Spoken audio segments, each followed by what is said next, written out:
Okay, so tonight's presentation is the second half of the Civil War 101 that I started last month in February's meeting.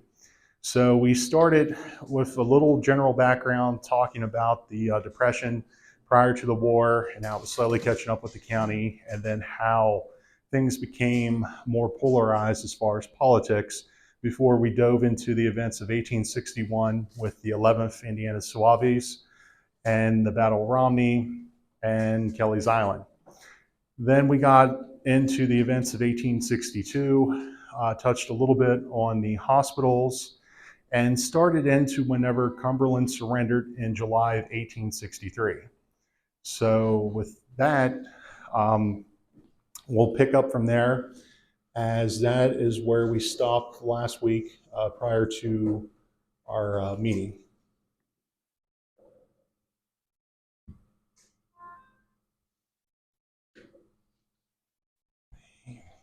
Excuse me.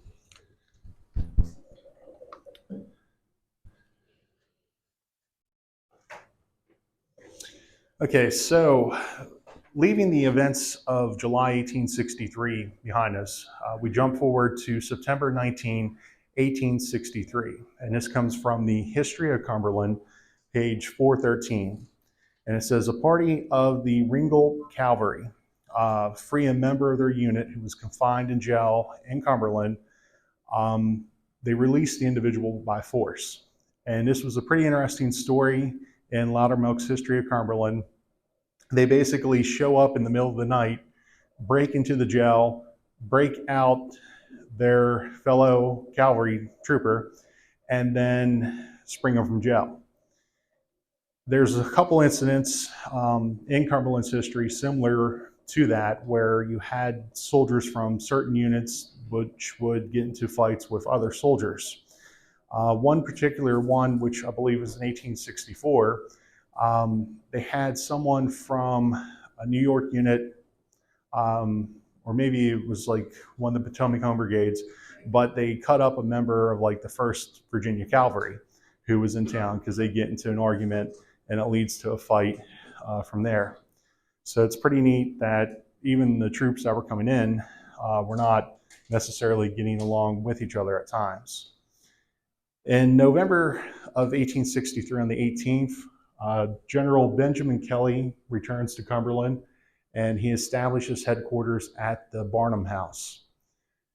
So this is a site that was raised, I believe, in 1964. Sat there now at the corner of Queen City Drive and Baltimore Street. There's a plaque there that was installed by the city, but we'll touch on that a little bit later. And into 1864, in early February, there was Rosser's raid, which burned 2 B&O bridges near Cumberland.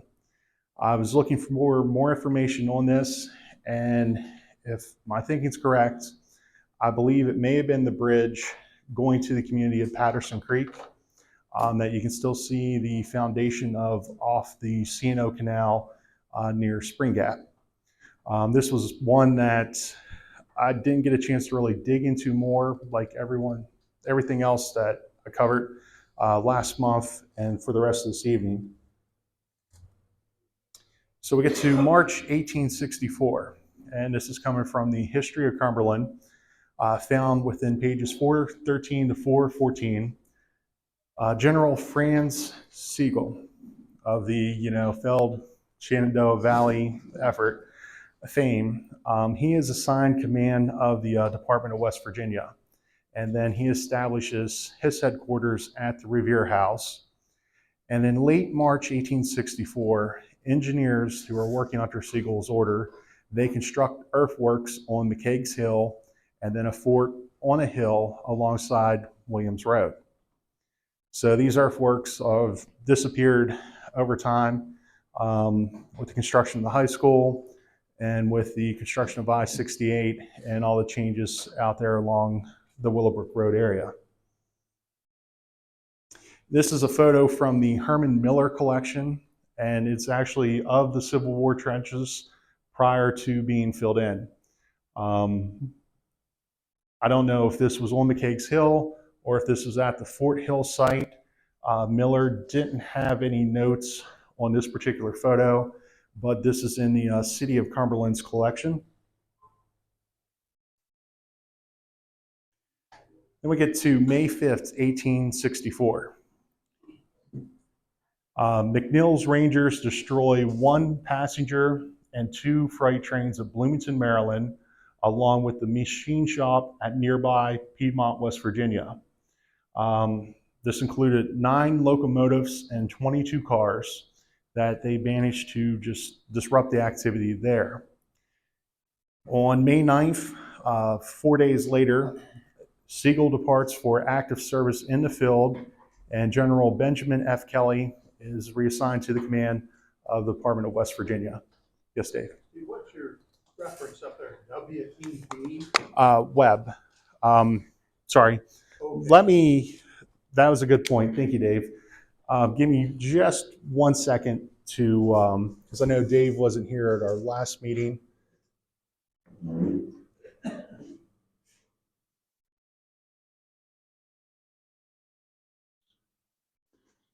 What? May 5th.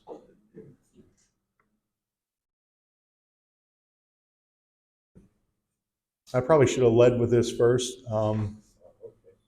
Okay, so to bring everyone up to speed, I have some notes here on the material sources.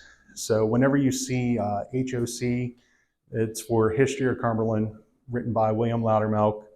If you see a 3YWC, it's 3 years with Wallace's Suaves. OR for official records, Scott for Harold L. Scott, ACH for Allegany County of History. Toomey, this is like the 8th edition.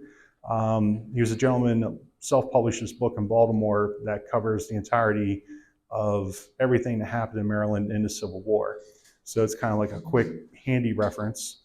There's a book that is a campaign guide to like the early campaigns in Western Virginia, starting with Philippi, working its way to Rich Mountain, and that's referenced under Lesser. That was in the 1861 stuff. CTW for Civil War Trails, and Webb for online accessed resources. And I have these compiled at the end of the presentation.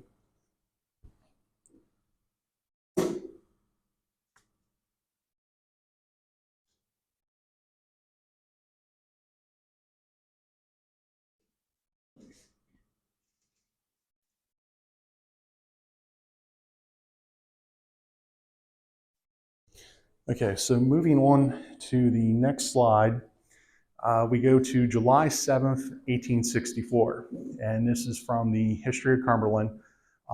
This information found on page 415. A soldier by the name of Francis Gillespie, he was of Company B, the 15th Regiment, New York Cavalry, murders Lieutenant William Shearer on a train en route from Parkersburg to Cumberland. Gillespie, by some accounts, is held in the Allegany County Jail, or depending on what source you're referring to, the basement of the Allegany County Academy.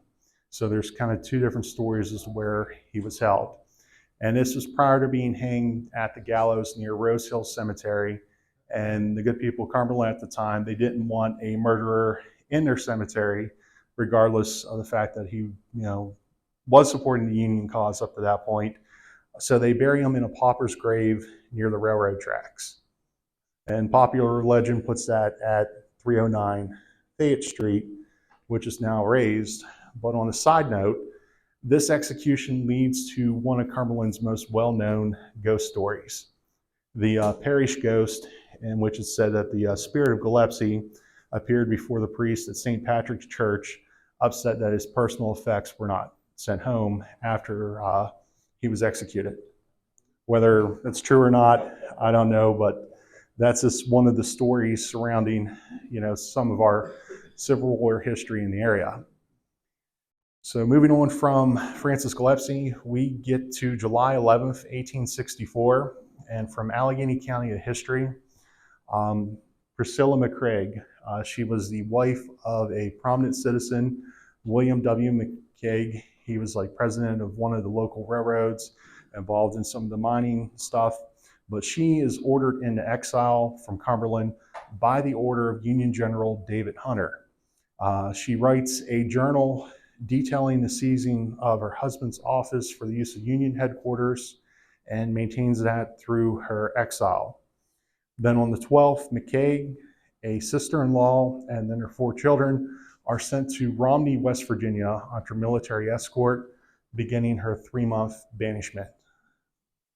And back in, I think it was 84 or 85, the County Historical Society had edited and compiled her journal. With it being a rare out-of-print book, it is hard to find, but there's a bookstore right now based in Pittsburgh. I was able to find that had 2 well-used copies of it, but I haven't added that to my library yet, because it definitely would give you a snapshot of what was going on in Cumberland at the time, as well as Romney, and seems like it'd be an interesting read. Steve, why was she banished? What did she do? She had, from what I understand, sons serving in the Confederate Army, and they thought maybe she was communicating with them and sending information out. Kind of a spy. Pretty much. At least that's what the Union thought. And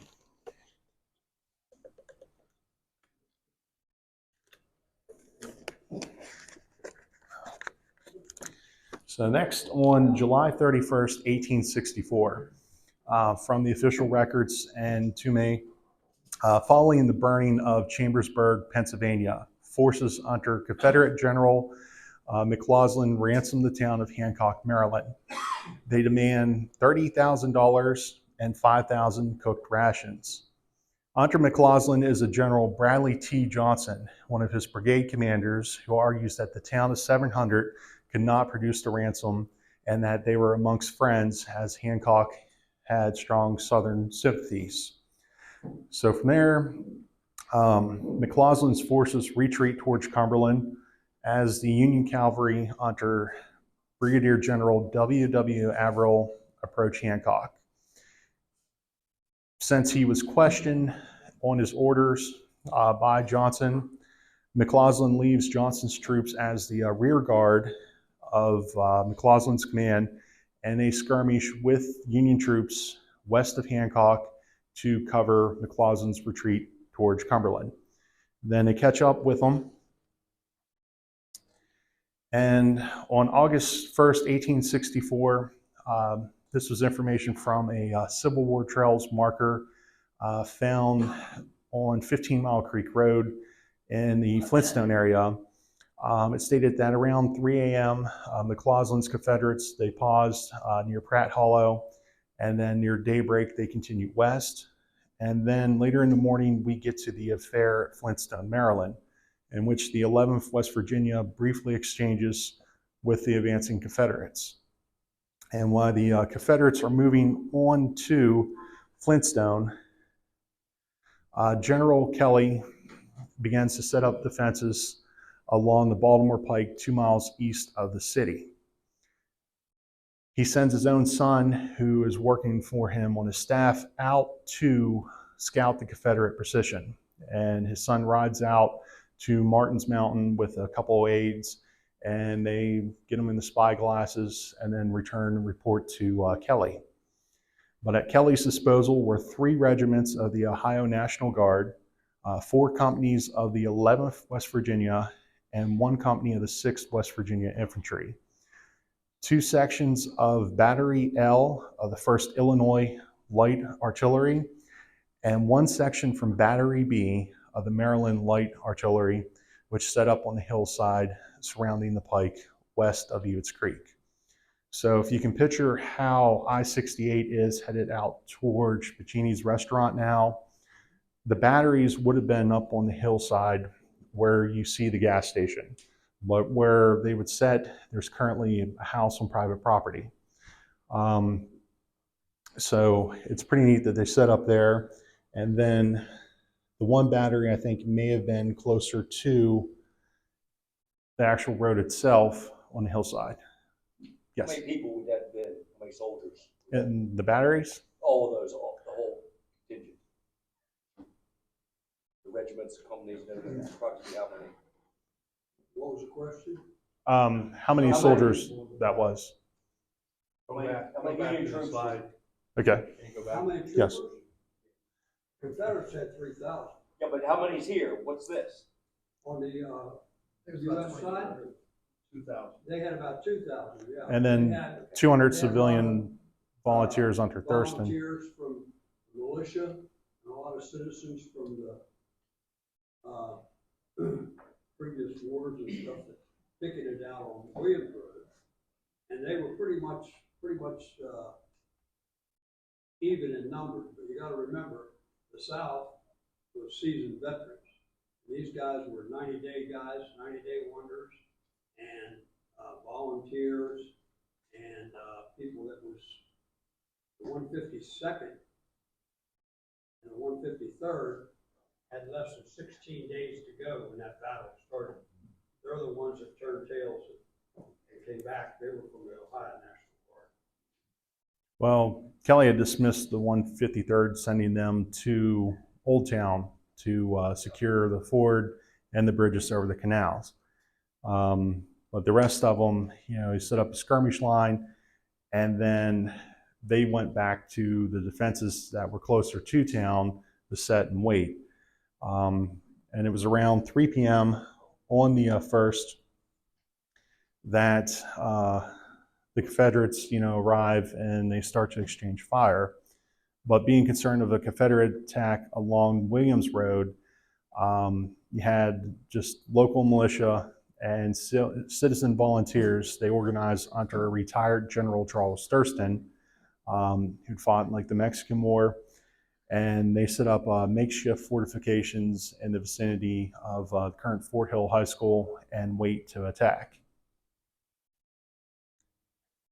Then there's a neat little side note with Thurston's group.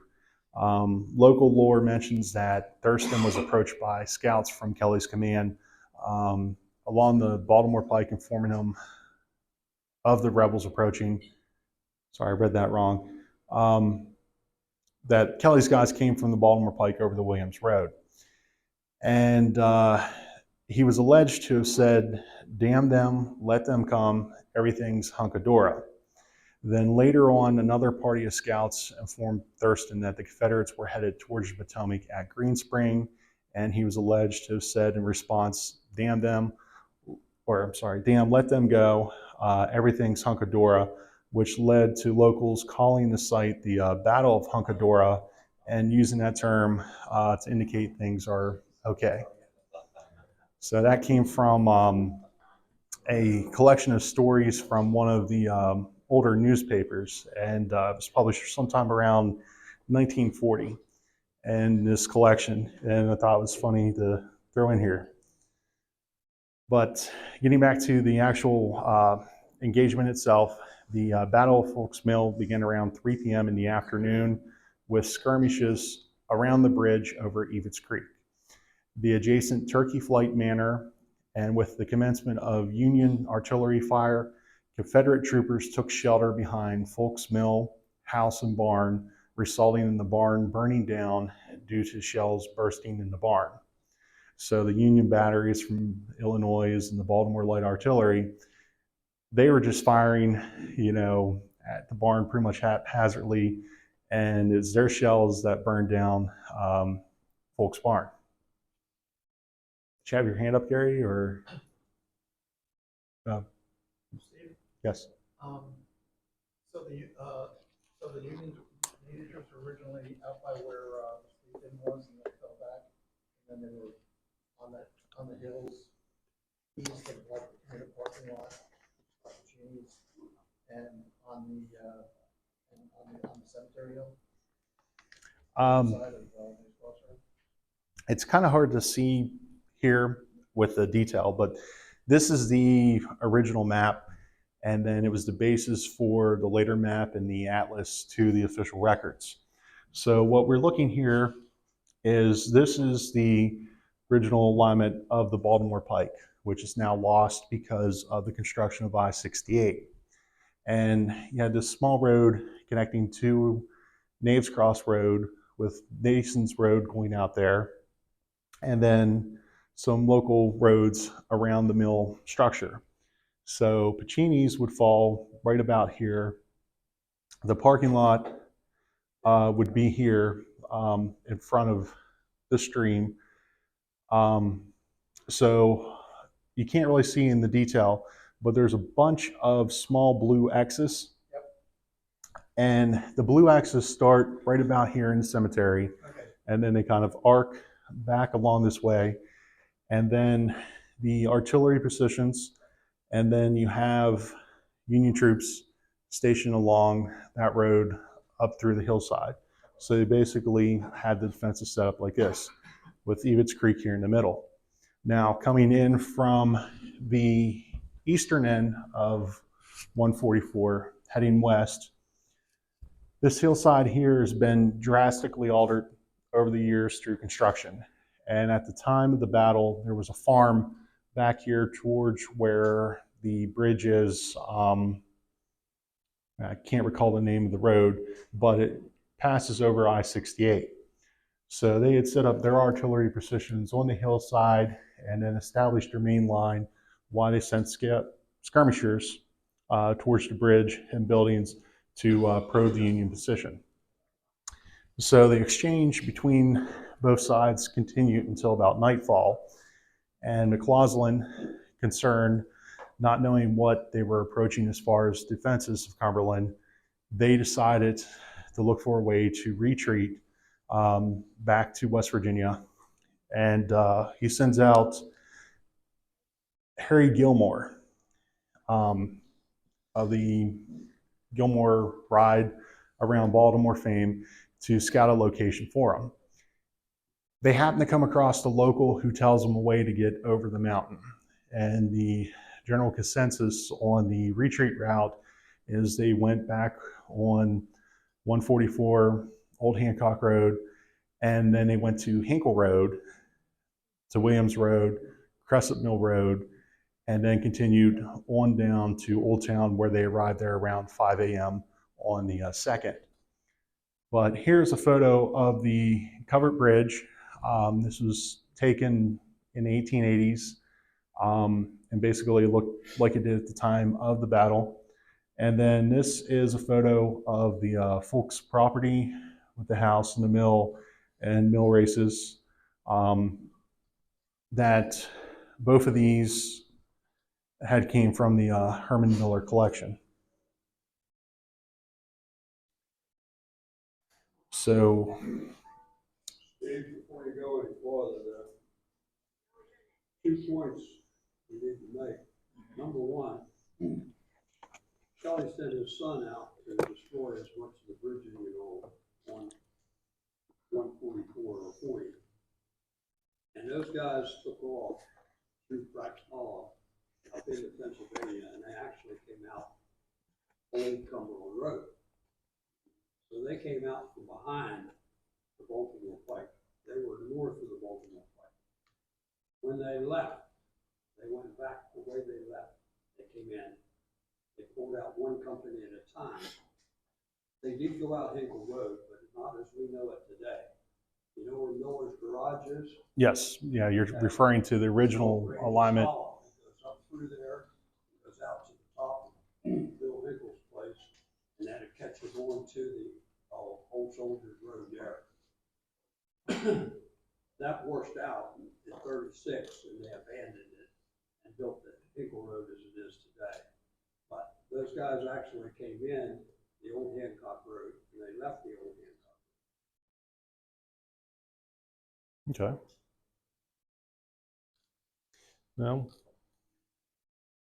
I'll keep that in mind when I update this, because the bulk of my information in this came from Kelly's report. And I know. yeah, I know, so don't believe anything you read in the newspaper either. I haven't gotten that far to dig into the individual newspaper copies. So The official record. yes, yeah, and how they exaggerate the numbers. So talking Also, about, on this guide, you know the story behind the guide? They ran into a Confederate, and he told them that they could get through that way, but he said, I can't show you, because if I do, I'm all surrounded by Northern sympathizers, and they'll burn my place down.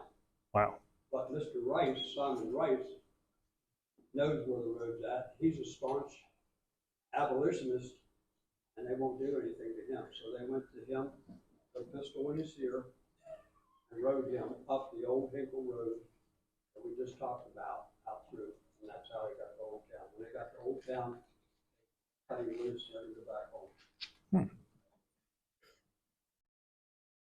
fascinating.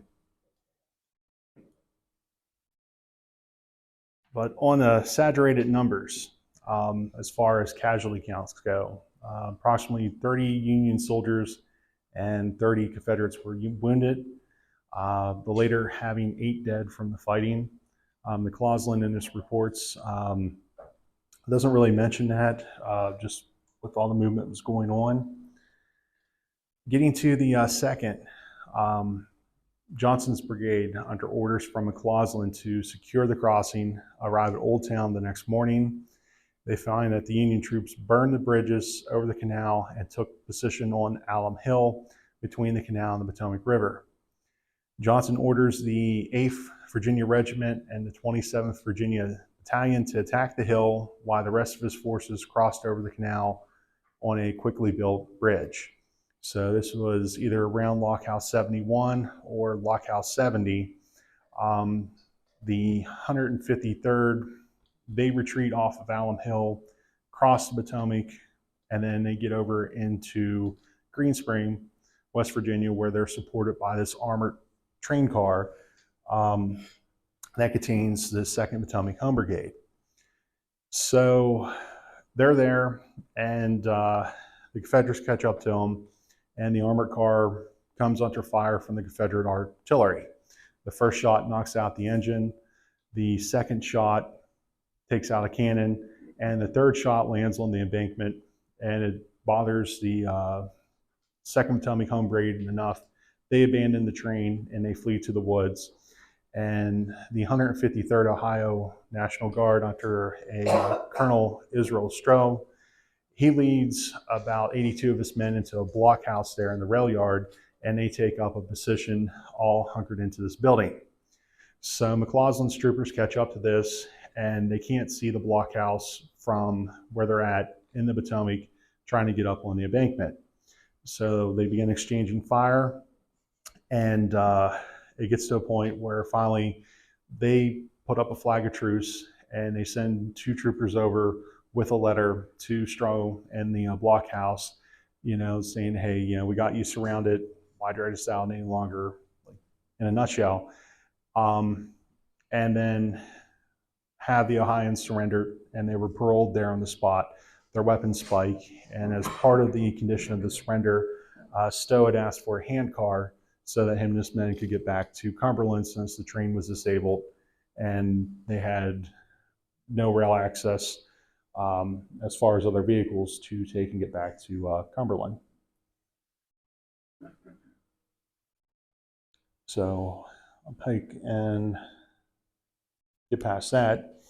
But the day after, on August 3rd, 1864, using Brady's Ford, or crossing, or station, depending on how you describe it, McNeill's Rangers destroy 6 culverts on the New Creek or Cresaptown Road to prevent Union forces from Cumberland to proceed to New Creek in the pursuit of McLaughlin. So these culverts get quickly rebuilt over the next few days, and then that wraps up Kelly's report. On September 3rd, 1864, going back to the history of Cumberland, General Duffy's brigade of General Averill's division arrive, and they go into camp. The 2nd Potomac Home Brigade returns and musters out. They spent a good deal of their service, trying to protect the B&O, and primarily were around in the Old Town area. with the fort that was there near lock number 69. But this group, having fulfilled their 3-year service, some muster out and then others re-enlist, and they have a veteran battalion formed with 4 companies from the re-enlisted men. In October of 1864, Priscilla McCraig writes to General Benjamin F. Kelly to request to have winter clothing sent from Cumberland. And on October 10th, 1864, her sentence is commuted and she's allowed to return home. Let me get to 1865. So the sources for this come from a small little booklet from Harold Scott on McNeill's Rangers. And we're looking at the date of February 5th. So as part of Confederate Lieutenant Jesse McNeill's plan to extract revenge against Benjamin F. Kelly, he grants a furlough to John C. Lynn, a Cumberland resident, under his command to return to assess the situation in town. While he's doing this, Lynn is captured and is sentenced as a guerrilla, non-exchangeable, being sent to Fort McHenry in Baltimore for imprisonment 3 days later on February 8th, 1865. Now McNeill, the reason he had this grudge against Kelly goes to his father, who had been killed late in 1864, because his mother and his sister and some younger children were captured and then they were sent to a prison in Ohio. So he extracted this plan while he was laid up from a wound to his leg in December, and then finally began to execute it in February. So this first part was not successful, and not deterred by the loss to Lynn, McNeill sends another Cumberland resident by the name of John B. Fay to scout. Fay visits the town twice to gather information from friends, but Fay also has assistance from a young private from Missouri that's with the Rangers, and they gather what information they can. And his name was Cephas R. Haller, and he takes and leaves Allegany County, crosses back over the Potomac, gets to New Hampshire County, and on February 19th, 1865, meets with McNeill and the rest of the Rangers near the poorhouse in Hampshire County. He provides a letter to McNeill from Fay indicating everything was in order for the plan and reports what information him and Fay had learned. On the 20th, McNeill's Rangers meet with Fay at a house 5 miles from Romney and discuss the plan. From there, they proceed over Knobley Mountain, stopping to warm themselves and fill canteens at the Seymour House. McNeill, with a small group, crossed the Potomac at Brady's Ford, stopping at the Brady House to warm themselves and discuss further action. While they're crossing, they come within earshot of a picket group, and McNeill kind of gets a little bit antsy. He's concerned that the pickets are aware they are there, and they have a meeting, and he wants to capture the pickets, but he's outvoted by his men, and they decide with the late hour to go ahead and proceed with his plan. Where's Brady's Ford? Okay, if you're looking for it today, you go out Darrow's Lane in Cresaptown. So if you're on 220 coming from Cumberland, when you get almost to that first stoplight in Cresaptown, it's the first left-hand turn. You go past the ball courts, and then you'll get to the railroad crossing. There's a gate there, and it's posted as private state property, but supposedly there's some private camps down in there past the wastewater treatment facility. So where the wastewater treatment facility sets, that's where Brady's house was, and then just shortly down the hill to the riverbank, that's where the Ford site was. Yeah, Yes. Brady's house itself is where the third base is on the field. Okay. I'll keep that in mind, because I was under the impression, the way I read it, it was there at the wastewater plant. I didn't realize it was that closer to. So, yes. All right, so leaving Brady's. This is after everybody crosses the Potomac. They depart and they proceed 6 miles along the Cumberland Road, and around 3 a.m. encounter the first picket post. Now, these pickets were from an Ohio company who were German immigrants and spoke very broken English. The Rangers threatened them with hanging to distract a call sign, Bull's Gap, from the picket. And from there, they proceed to the inner picket line near the intersection of Fayette and Green Streets. Capture that post and continue down Green Street, over the chain bridge at Wills Creek, and then slowly down Baltimore Street to the hotels containing General Crook and Kelly. So the Rangers split up into 3 separate parties to accomplish their mission. The 2 parties go to the hotels, and the 3rd party goes for the military telegraph office. At the Barnum House, they subdue the guards and force their way to the room occupied by Kelly, force Kelly to dress and take him, and also capture an adjutant working for Kelly, Thayer Melvin. They get to the Revere House, which is basically next door. This would be like what today's Queen City Drive. We're talking where you would pull into M&T Bank into the drive-through. So the Revere House would have been closer to the old G.C. Murphy's.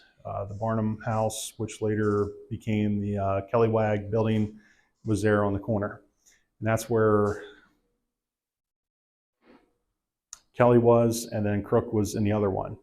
But they get him, and then the group heads towards Canal Street, making a brief stop to secure more horses, including Philippi, who was General Kelly's horse. They head down the towpath and cross the Potomac, entering Wiley Ford. While this is going on, they hear cannon fire in the distance, alerting that the Rangers had been discovered. From there, they continue on to Romney, and as they get a little south of Romney, that's whenever Union cavalry catches up to them. So the Rangers split up, and he leaves a bit of a rear guard, which skirmishes with the Union cavalry, while McNeil proceeds over mountain paths with his prisoners. They eventually get to Moorfield, and then from there, they get Generals Crook and Kelly to Richmond.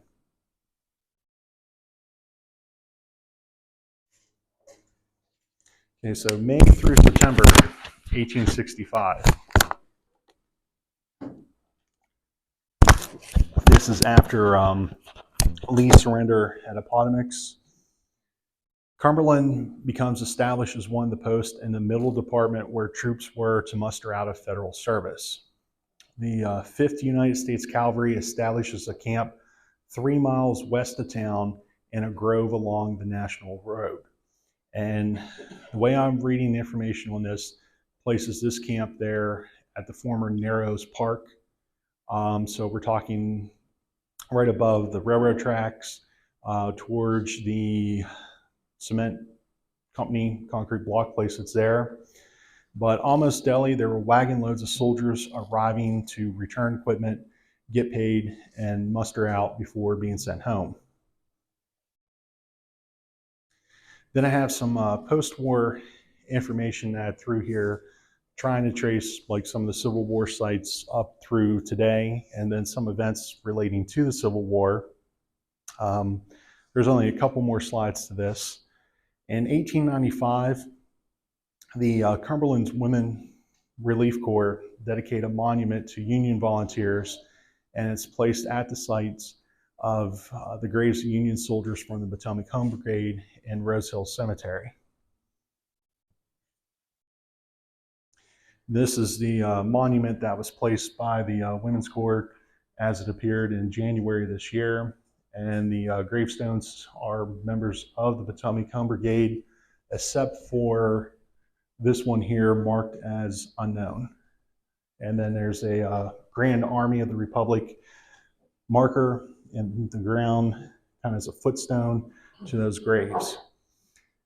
In October of 1900, remains of Confederate soldiers who were interned at the Claryville Hospital Cemetery, Pollock's Farm, and the Folks Mill site are reinterred in a burial vault in Rose Hill Cemetery by the James Breathitt Camp of the United Confederate Veterans. And this was mentioned in Confederate Veteran, which was a publication that was distributed amongst the veterans, for their fellowship part, since the Union equivalent was the Grand Army of the Republic, and they had, newsletters depending on the chapter. Yes. While you're on cemeteries, out at Folks Mill, going toward Three Ponds, Mm-hmm.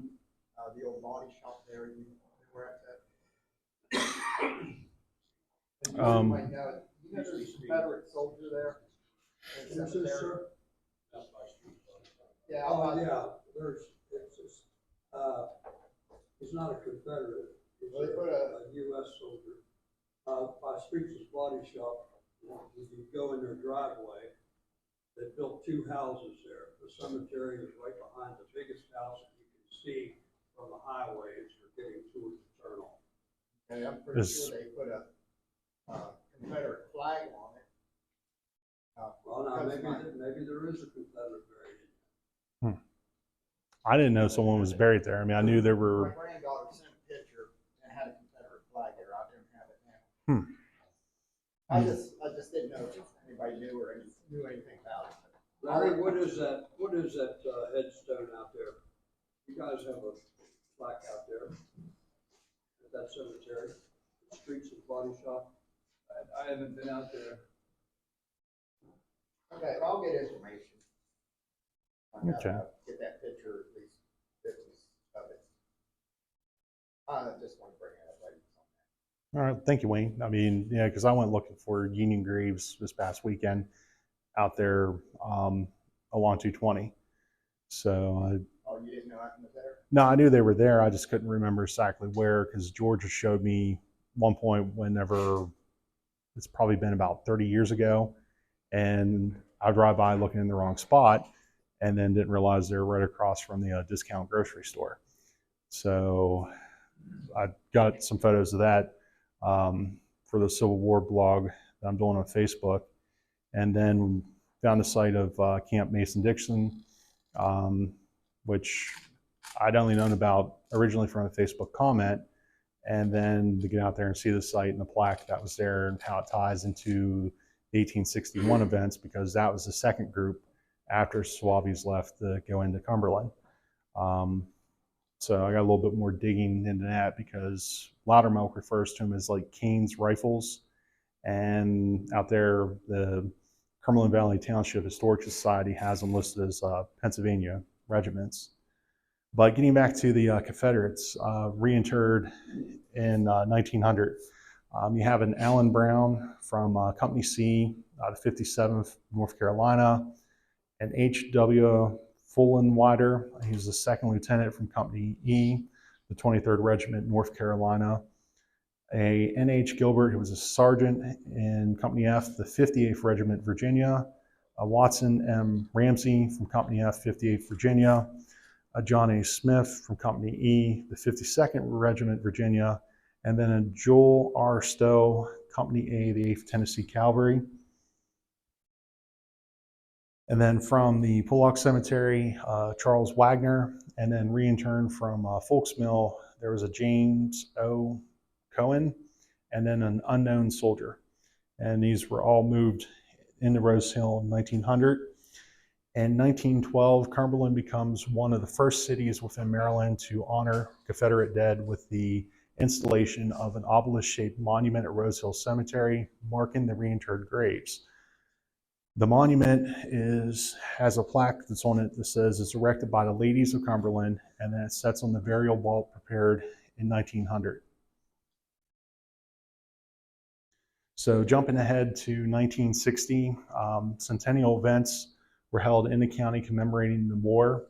A reenactment demonstration was done at the Allegheny County Fairgrounds with reenactor portrayals of the Cumberland Centennials, one of the local militias during the war.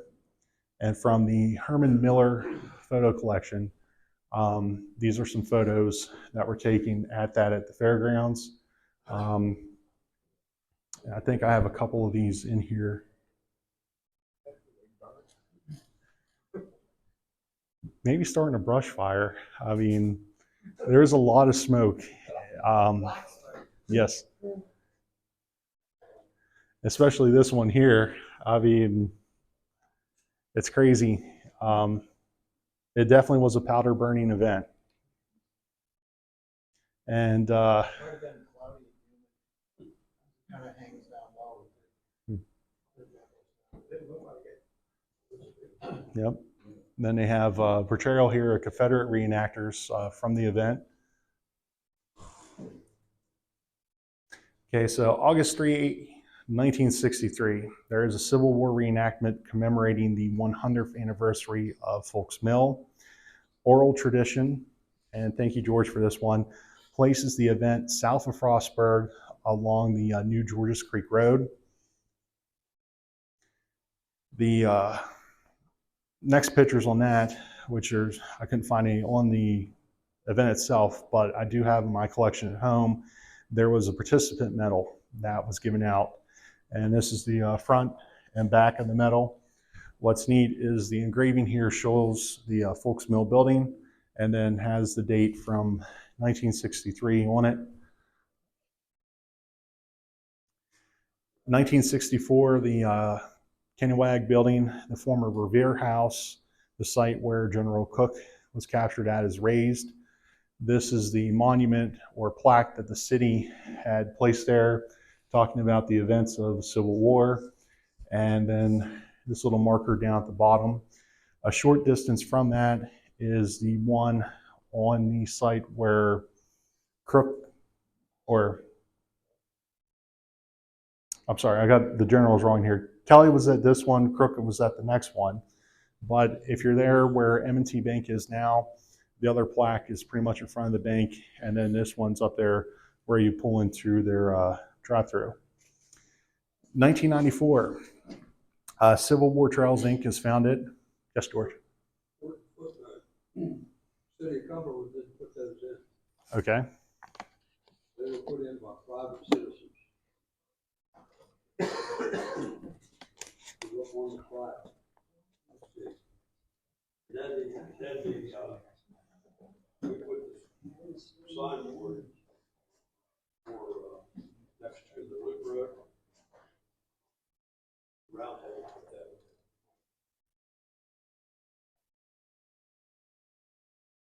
You're on the Loop Road, so you're going around Cumberland. Okay. You go to Baltimore Street. Yes. All right, on the corner of Baltimore Street, Loop Road, whatever it's called now. The plaque right there, the Civil War sidewalk. Yeah, that's what I'm. Oh, okay. What do you call it? Queen City Drive. Queen City Drive. Are you talking about the Civil War Trails marker that's there, or is there a different We marker? put in the Civil War trail sign. Oh, okay. Now I know what you're talking about. That's one of. But the other sign was put in by private citizens. Okay. So I thought the city had erected those two plaques back in the 60s, but I was wrong. You learn something new every day. And there was a lot of ground I was trying to cover into this and then condense. So, but getting back to this, Civil War Trails is founded, and then they start putting markers in the county roughly around 2003. Yes, Justin. Yes, I just had a couple of questions. In your research, for this presentation, on Benjamin F. Kelly in particular, I was just curious, was there any documentation that might have provided his views on slavery? I mean, I was just curious. Not that I've come across, but Dave has an interesting article with him this evening. I don't know if anything would be mentioned in that, but he can share that with you. But that is a good question. That's something I'll have to dig a little bit further into, because my research work was more getting the events together, because the plan was to take this as we do the 160th for Folks Mill, to put together a series of information panels. And I figured this would be the toughest audience to put that information against to see if anything was missing and what I need to flesh it out with between now and debuting those panels for what we do in August. and we'll have a little bit more of that on our meeting. That's one of the reasons why, once you guys elected me the president, I wanted to get this out as early in the year as possible, so that give me more time to conduct further research. But I'll work on the answer for you on that, Justin. Sure, absolutely. And, I mean, just in terms of the Battle of Folks Mill with its significance, I mean, I read the book, I believe, that you were referencing. Well, I can't remember. Was it the Loudermilk book? I believe. He attributed quite a bit of significance to the Battle of Folks Mill, like what would have happened if the Confederates would have won that. I was just curious what your thoughts were, like on what the significance of that battle was, I guess. It's significant for Cumberland and the fact that it saved it from being ransomed and possibly burned like Chambersburg. That is the big deal with the Cumberland. But keep in mind that Loudermilk was a Union veteran. So he was out in the Western Theater. He was captured. I believe he was sent to Liberty Prison. Then he was paroled. He went back and then continued fighting. And then after war, came back east. He establishes in the 1870s one of the largest bookstores in Cumberland, but because of the tie, or not Cumberland, Washington, D.C., but he has ties to Cumberland, Maryland. And then returning here, he works on that work, which goes up to about 1878. A lot of it seems like the next history book focusing on the area from Scharf, like he basically just copied Loudermilk's notes. And then in 1923, there's like a Thomas and Thomas book called like A History of Allegheny County. And it goes a little bit further past the 1870s, but not much, because of the earlier works that those guys are using. So he has a bit of a biased view, in my opinion, having the Union veteran experience and being a bookstore owner, and he also had like newspapers here too. And I think one of those was like a pro-union paper, because there was a paper mentioned that a group had shut down like in the middle of the war that was in Cumberland, but I didn't put any of that in the presentation. Sure. Okay, so post-war, March 10th, 1999, the Claryville Inn sustains irreparable damage in a fire. By September 24th, 1999, the ruins of the inn are demolished. From 99 to 2004, a local Civil War enthusiast, Harold L. Scott Sr., self-publishes several works on the subject of the Civil War in Cumberland and nearby Kaiser, West Virginia. His works include The Battle of Folks Mill from 1999, McNeill's Rangers kidnapped 2 Union generals from Cumberland in 2001. These are like little pamphlets. The Civil War in Cumberland, Maryland, and nearby Kaiser, West Virginia. Most of the membership here should have that in their library. Recall one that was Civil War hospitals in Allegany County, and then he did Little Red Cap, which is the story of Ransom Powell. This was like a Union drummer boy that was captured, sent to like Andersonville. It comes from Eckerd, Maryland. Sometime between 2003 and 2004, and I know George is going to comment on this, Scott, along with 11 individuals, formed the Civil War Roundtable of Allegany County over lunch at Don's Restaurant in Flintstone, Maryland. Did I get that right, Bill? Yes. Okay. The Constitution and bylaws are approved and signed in January 2004. I got some good primary sources. In 2012, a new Civil War Trails markers dedicated at Folks Mill following the reconstruction of the State Highway Park and Ride. I don't know anybody who was involved in that personally. He's the one who drew up the plans of where the sign would be, right? No, I was the project manager for the expansion of the Park and Ride. Yes, at the day job. Yes. So 2014, grant funding is not available to increase access to the Folks Mill site. This was a Cumberland Times News article that you can find by researching it on Google. At the time, that was kind of like the cause of the group to try and gain more access to it. And it seemed like the state came up with every excuse they could. But here's a list of the Civil War trail markers throughout the county. We have one in Flintstone, 2 in Wolf's Mill, 1 in Old Town, 2 at the Constitution Park, 2 additional sites in Cumberland, McMullen Highway.